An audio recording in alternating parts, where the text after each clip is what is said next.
E agora vamos falar do famoso e-social, né? Isso aqui parece uma novela. O que é o e-social? Ele veio para simplificar a vida dos profissionais da contabilidade, só que não. Isso aqui é só babela, né? Todo mundo fala que é para simplificar, mas graças ao Sistema Público de Escrituração Digital, que é o SPED, foi possível sintetizar. O que é sintetizar? Pegaram esse sistema, englobaram todas as rotinas do DP, né, que são as declarações de CAGED, RAIS, GFIP, DIRF, jogaram tudo para o e-social. Tá? Então, de simples não tem nada e de simplificar também não tem nada. Tanto que o e-social está até hoje para ser implantado totalmente e não foi. Pela complexidade do sistema. Além da folha de pagamento, tem uns 14 itens que são compreendidos dentro do e-social. Tá?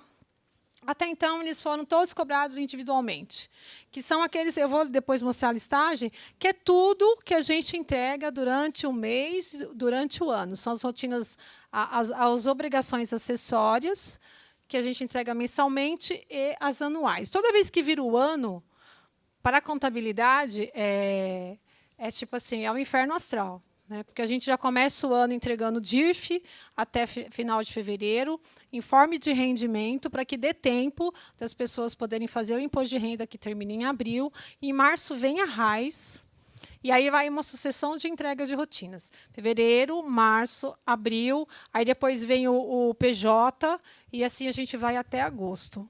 Para a contabilidade, o ano se encerra em agosto, que acho que em julho é a última rotina, né? Que é o PJ para lucro presumido. Tá? Então, a gente trabalha o ano inteiro e a gente sempre trabalha com o ano anterior também.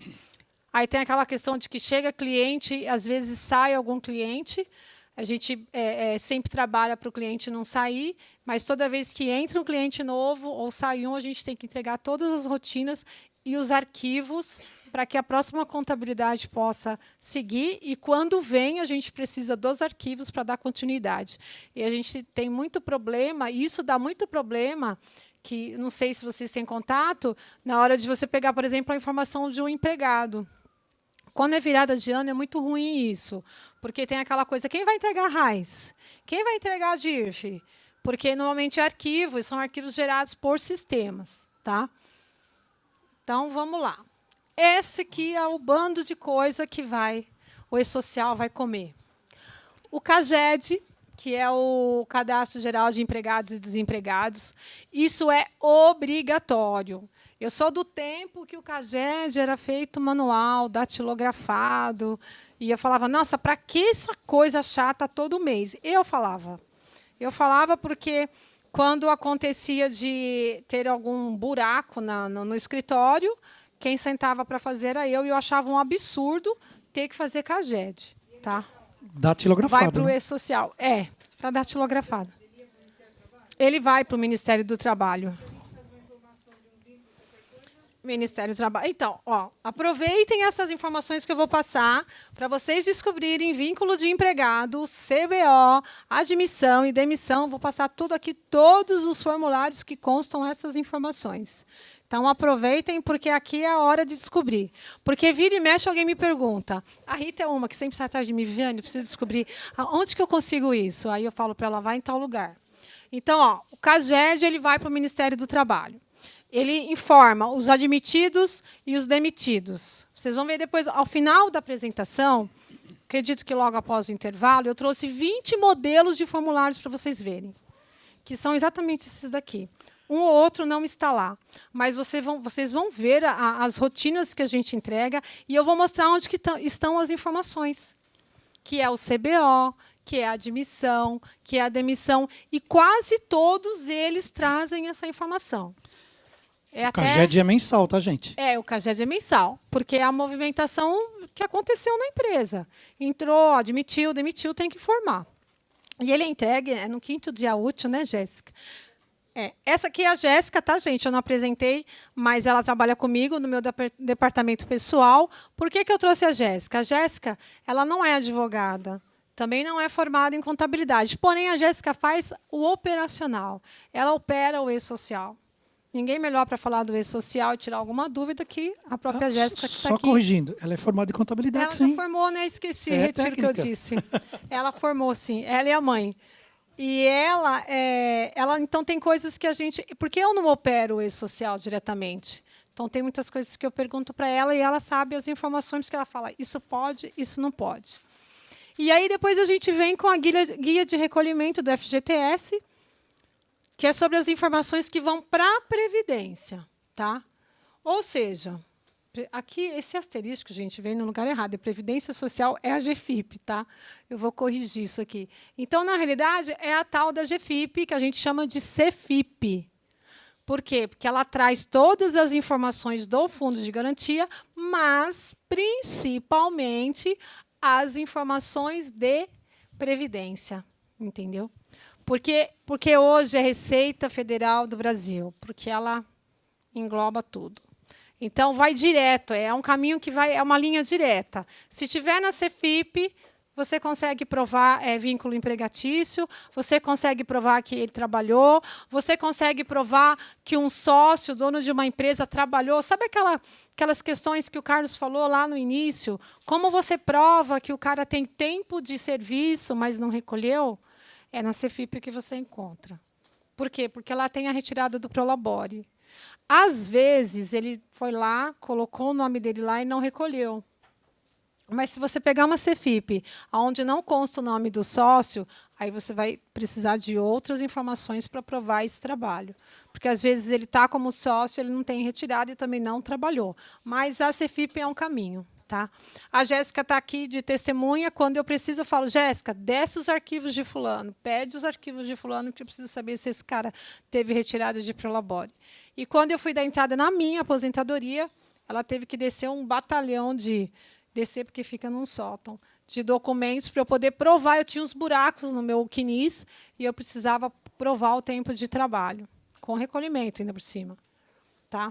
E depois a carteira de trabalho, que ela já está agora, já foi digital, né? Já saiu alguma coisa via aí nos grupos, né? Mas é muito recente, mas ela também vai ser tudo pelo E-Social. Depois o CAT. Tá? O CAT é o Comunicado de Acidentes de Trabalho. Ele está escrito que precisa ser feito em 24 horas. O Carlos fala aqui nas aulas para fazer até posteriormente, para poder ter a possibilidade de colocar nas observações. Porque o CAT, gente... Alguém já viu um CAT aqui na vida? Gente, é horrível aquilo. Tem um monte de pergunta e não tem muita alternativa. Eu já preenchi, assim, de ficar assim, não, mas não tem o que eu quero aqui. E não te dá a alternativa, o plano B, né? Ou você entrega e adapta, ou você segue aquilo que o Carlos falou. Não entrega, depois entrega posteriormente no formulário, que você vai ter o campo das observações para você colocar algumas observações. Portanto, em caso de falecimento, o CAT tem que ser feito no dia. Não pode ser depois, tá? E, em regra, 24 horas, porque acidente de trabalho, quando é coisa pouca, tudo bem, gente, mas tem acidente de trabalho que é grave. Que tem acidente de trabalho com um acidente, por exemplo, de moto, acidente de carro. Teve aquele caso, né? A gente tivemos um caso no escritório onde o cara enfiou a mão naquela prensa, né? Aquilo é um monstro, é horrível aquilo. Eu acompanhei a perícia da empresa. A hora que ele ligou a prensa, quase saí correndo, porque é horrível. E ele enfiou os dedos e perdeu os dedos, esmagou. Né? Ele estava com aquela luva. A hora que ele enfiou, que tirou a luva, saiu tudo junto. Não deu nem para fazer lá uma reconstituição dos dedos. Então, não. E ele era um rapaz de 21 anos. Então, assim, tem acidente de trabalho que é muito... grave e precisa ser comunicado no dia. E, às vezes, tem morte, tem queda. A gente já teve... Gente, todos os casos que você pode imaginar já passou naquele escritório. Tá? É comum acontecer, né? Gente presa, sabe? Assim, o cara não vai trabalhar porque foi preso. O cara ser preso durante o horário de trabalho. O que eu faço? Aí o cliente, o que eu faço? Deixa eu levar. Funcionário assassinado indo trabalhar. Então, tudo isso entra no CAT. É complicado. Ainda bem que ele fica perto de uma igreja, né? Antes, e tem uma igreja universal do lado agora, porque era o Banco do Brasil, agora abriu a Igreja Universal. Então, acontece de tudo. É que, às vezes, a gente fala, o Carlos fala muito em sala de aula, e a gente pega cliente, nem todos são de acidente de trabalho, mas acidente de trabalho, como o Carlos diz, dá para ganhar muito dinheiro. Porque acontece toda hora, todo dia, vocês não têm noção. E são assim dos mais variáveis possíveis. É corte com faca. A gente já teve, não era nosso cliente, quase foi, um açougue do lado, onde o cara enfiou a mão no moedor da carne moída. Que ele conta que isso é verdade, gente. Ao ponto dele enfiar a mão no moedor e a gente ouviu o grito do outro lado da rua. A gente estava almoçando no lanchonete na frente, só escutou o grito, porque aí ele enfiou e a mão foi junto. Então, acontece muito, né? Então, a possibilidade de comunicar o CAT posteriormente é para ter essa possibilidade do campo de observações. Porém, eu não sei como vai ficar isso com relação ao e-social. O e-social multa tudo agora. Se não fizer, não pode. Se não fizer, não pode. Se você não faz isso... Ele amarrou. É um quebra-cabeça. Se você não faz tal coisa, você não vai dar seguimento. É igual o joguinho de videogame. Não muda para a próxima fase. O livro de registro de empregado também. Tá? A RAIS, né? A RAIS que a gente faz anualmente também.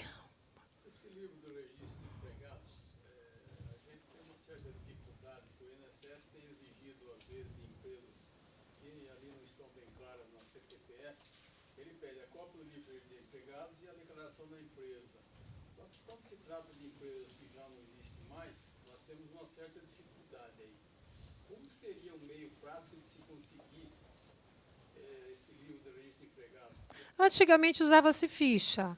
Era muito comum, né, que usava ficha. Mas a pergunta eu entendi assim, ó. A empresa parou de funcionar há mais de 10 anos. Isso. O dono da empresa ele é responsável por 35 anos dessa documentação. Isso aqui é muito normal sumir. A gente orienta então, isso. O livro é a primeira coisa a sumir. Você entra no site da Receita, consta lá, empresa inativa. Isso. E o livro, uma vez sumido o livro, não tem recuperação, não tem como. Quando, às vezes, você acha o síndico da massa falida, ele vem com aquela história de que ele não tem os livros, não recolheu os documentos. Eu vou contar uma... Deixa eu só repetir a pergunta do Zé para o pessoal que está em casa. Ele perguntou como é que faz para saber, por exemplo, ele falou que tem muita dificuldade de apresentar essa ficha de funcionário, esse livro de funcionário, quando o INSS pede ou vai num processo, aonde conseguir quando a empresa está falida ou ela fechou. Como é que faz para conseguir essa relação, essa prova de registro de admissão? Aí o que ele explicou foi que a gente orienta a guardar 35 anos, portanto... Pode falar. É difícil.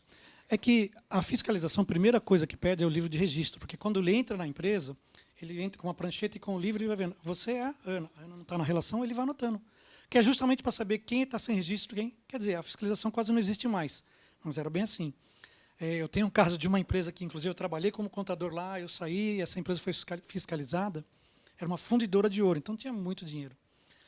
E na fiscalização, o que eles fizeram? Tinha um quartinho que eles guardavam toda a documentação, e a empresa tinha quase 400 funcionários.